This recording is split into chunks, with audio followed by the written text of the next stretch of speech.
আসসালামু আলাইকুম এভরিওয়ান। আজকে আমি বানাবো আম ভর্তার রেসিপি। কাঁচা আমের ভর্তা সাথে কাসুন্দি, ভাবতেই জিভে জল এসে যায়, তাই না বলুন?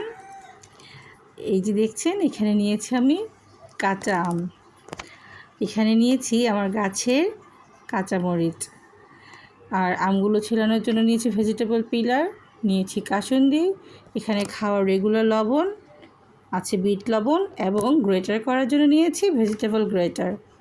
প্রথমে আমি আমগুলোকে ভালো মতো পিলার দিয়ে খোসাগুলো ছাড়িয়ে নেব। দেখতে পাচ্ছেন আমি খোসাগুলো ছাড়াচ্ছি। খোসাটা ছাড়ানো হয়ে গেছে। দেন আমি এটাকে করব কি, গ্রেটার দিয়ে একটু যে মোটা অংশটা আছে ওই দিক থেকে আমি এটাকে গ্রেট করে নেব। আমার এখানে আমগুলো গ্রেট করা হয়ে গেছে। এখন এটাকে ভর্তা বানানোর জন্য রেডি।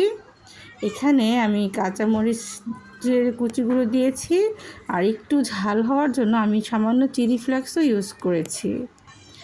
তারপর এখানে পরিমাণ মতো বিট লবণ দিয়েছি হচ্ছে কাসুন্দি, আর দিয়েছি রান্নার রেগুলার যে লবণ।